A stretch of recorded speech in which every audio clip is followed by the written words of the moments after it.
yaakaar ne day bàyyi mu sedd ëllëg man nga def sax tooxi doona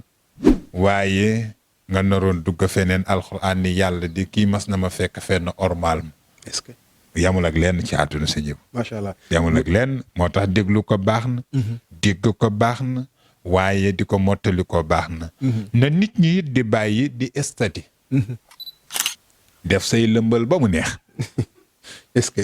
ñaari point ya ca tes nga def ko alxuraan loolu du orma dëgg la baaxut dëgg la mën nay sax ub nit nag alxuraan àndul ak leen dëgg la moo waral kaamil dara du tegu ci kaw dëgg la est-ce que nit ñi nag duñ ko bàyyi xel na nit ñi di bàyyi xel nit faatu nga def ko estati dem ba ca jeexintal ga teg sa malax yu saf sàpp dëgg la de kon lu la saf ca dee googu xanaa sa xel newul ci sa diggante kii dem suba da nga war a dem dëgg la am na loo xam ni sëñ Ibu li mu war a àndal rek lay àndal dëgg la so paasee paase na nit bu faatoo la ca tegu yépp na doon waaraate ak alxuraan waaye bul ca teg